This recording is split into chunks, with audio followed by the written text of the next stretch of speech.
together, growing in faith, changing communities.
I like the concept of ukuhlala nabantwana abancane bathi inhliziyo zethu zimhlophe ngaphakathi. I still believe ukuthi abantu don't fully understand ukubaluleka kwale nkonzo. Uma abantwana abancane bezoyifikela bona bayicelele izinto. Namhlanje ithandwa zami singena enkonzweni la uNkulunkulu efisa ukulungisa izinto,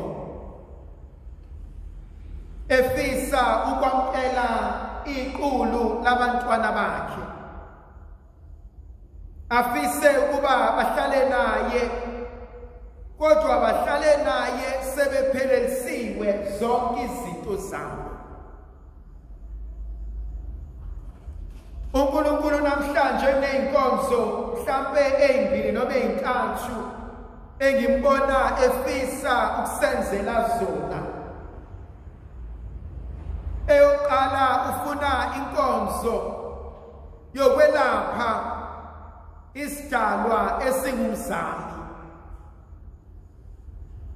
ngoba lezinto eziningi ezenzakalayo empilweni yomuntu uma ulahlekelwa umntwana.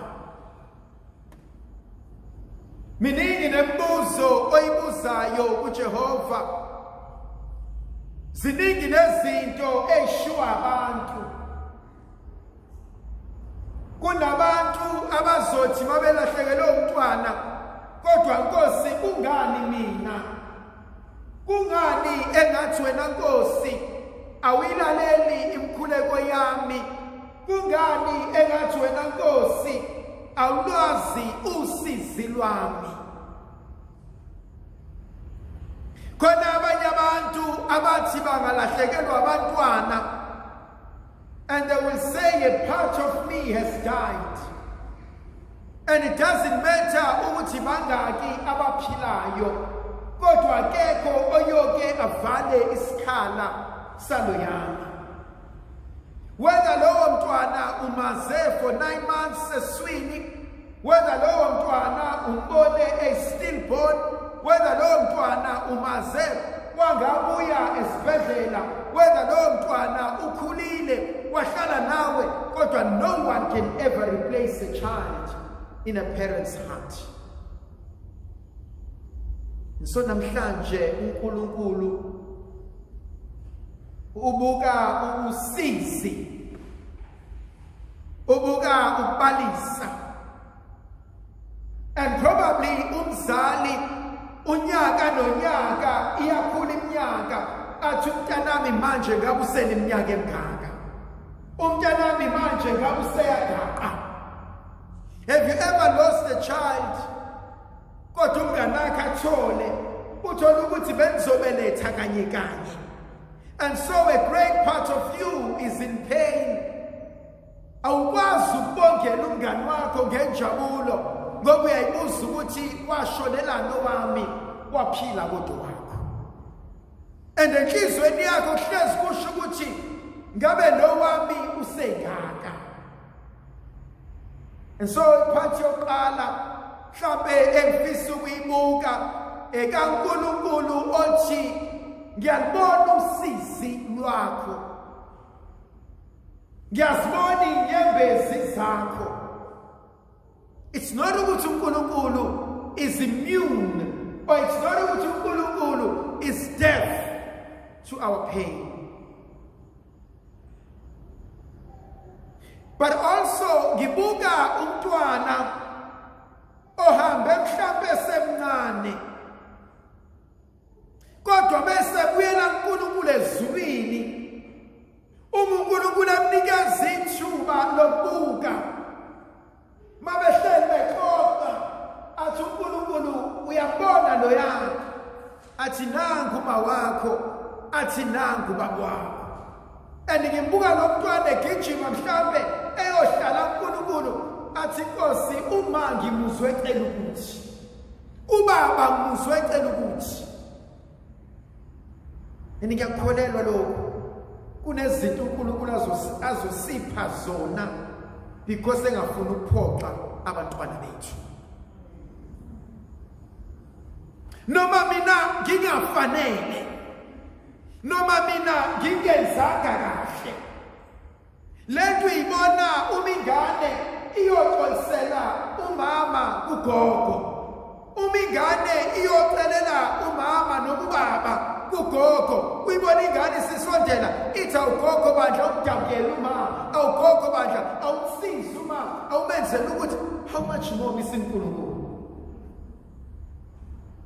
You may have lost a child, but you gained a friend. Sakhona ukusela ubusuku nemini, sakhona hleli phambi kwehlalo sobukhosi othi Nkosi kodwa ngiyamazi lo yamuntu ngoba ngihlalile esibelethweni sakhe. I want to argue ukuthi one of the first things umntwana that learns to do is to hear before using any senses. And so he or she knows the sound of umama wami.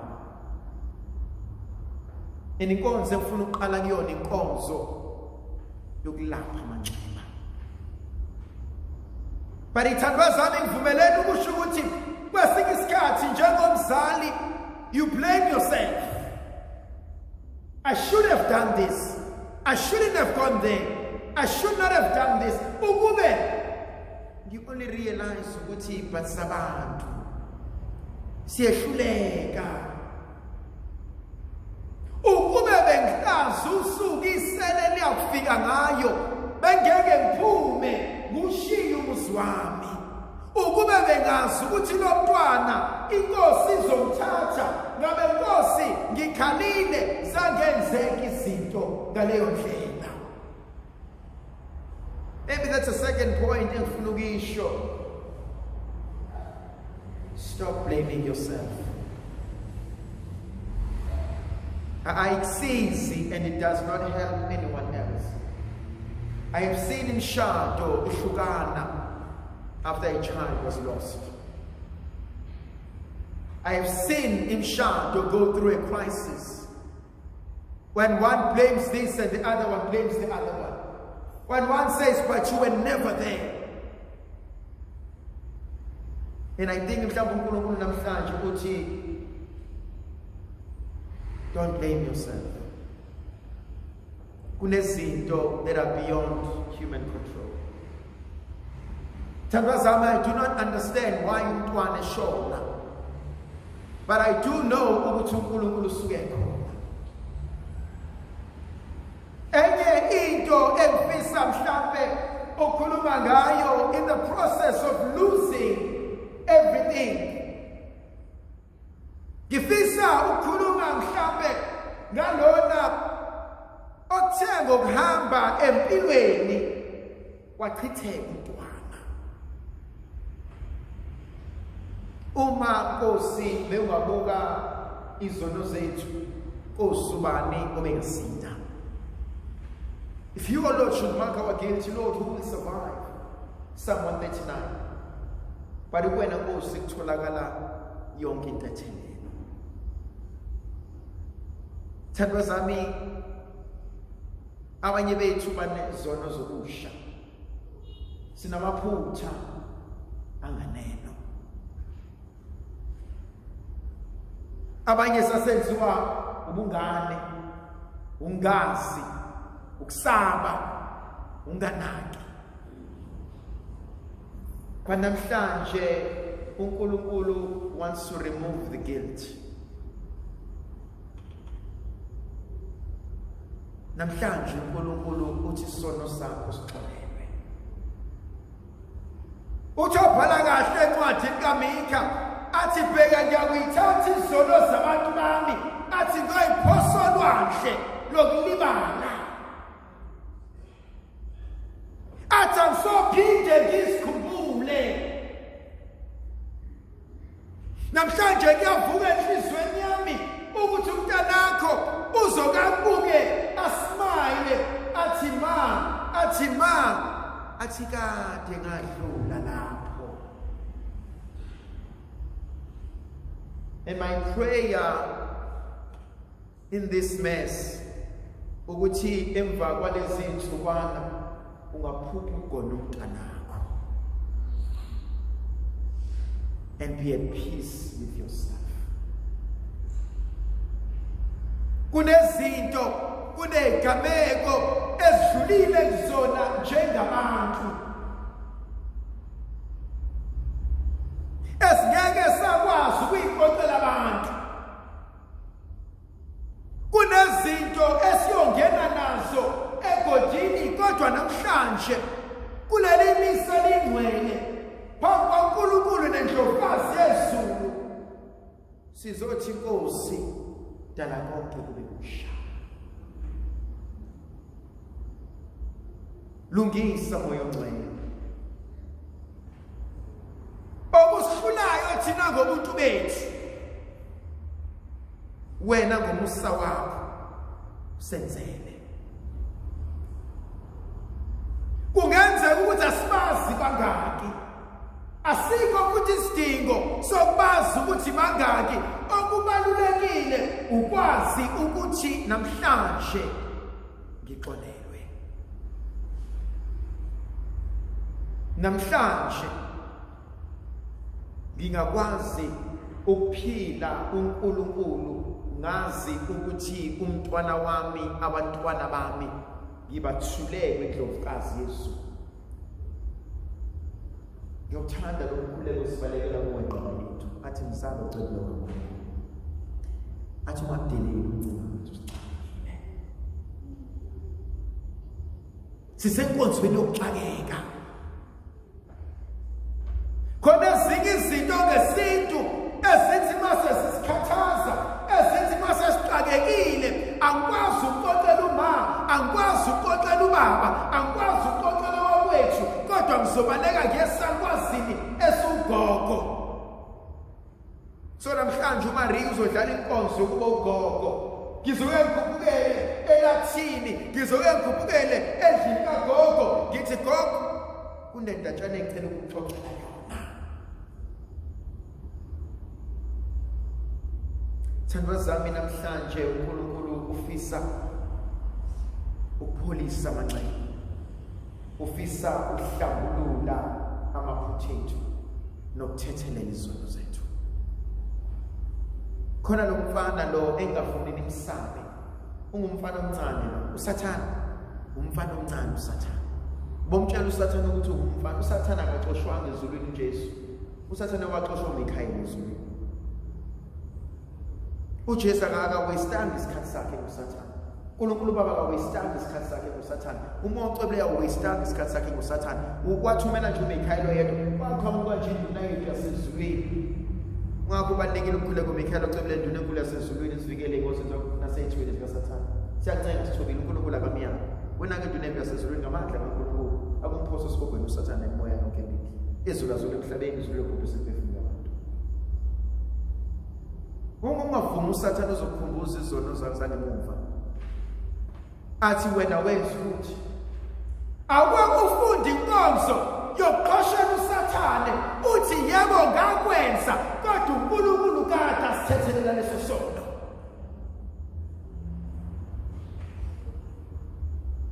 Enye inkonzo uNkulunkulu engifisa asenzele yona namhlanje ayiphelelise. Inkonzo ukuthi labantwana bethu imoya yabo ingazulazuli. Labantwana bethu isidalwe somuntu siyalandwa la eseshonile khona, la esiphelele khona, la esifihlwe khona. Namhlanje ngifuna ukwenza inkonzo yokuthi ngicela ukubalanda labasaba. Abanye bethu asibanganalo ithuba lokuba sibafihle. Abanye bethu sabafihla sisodwa ngoba sasisaba. Abanye bethu kwenzeka izinto. Kodwa namhlanje ngifuna ukubalanda. Ngifuna ukubalanda bese kubabeka uNkulunkulu. Bese ngithi Nkosi nabo abantwana babo. Angifuni bahlale bephithizela. Angifuni bahlale benza izinto engaba nemthula. Namhlanje sophelisa konke sithi Nkosi ongenzeki kubantu wena kuyenzeka. Namhlanje ethandwa zami uNkulunkulu inkonzo engifisa asiphelelisele yona ukuthi labantwana ngifuna ukuthi mase sibabika bazi ukuthi laba abaphilayo abafowabo nodadewabo akusiba abantu ekumele balwisane nabo babe zimbangi zabo. Namhlanje ngifuna ukubabizela esithebele esingcwele esasezulwini. Namhlanje ngifuna ukubaphakisela iladi edlula wonke amaladi. Namhlanje ngifuna ukubethula enhliziyweni engcwele ecweka Jesu. Abangabi siphithiphithi emakhaya. Abangasiphuthi iqatha emlonyeni. Sonke sabantu siyehluleka. Hangathi kuyalunga sekuyaphuma. Hayi no.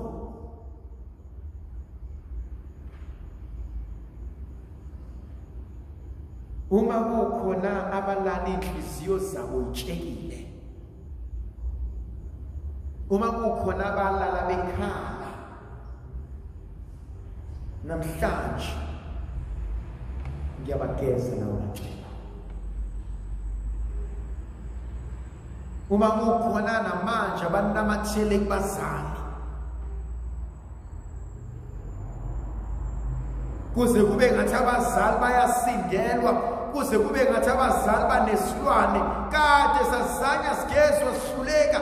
Namhlanje ngifuna ukusho ukuthi bantabama nizonilwane ngabantu niyaphila kunomhlabiso ongcwele ngizothi happy birthday siyabonga ukukhona benu. Namhlanje ngifuna ukusho bona ukuthi mntanami uma nobaba wayengakuzondi. Namhlanje bafuna ukusho ukuthi bayathanda. Namhlanje ithandwa zami ngifisa uNkulunkulu ahlambulule abusise ibeletho zenu.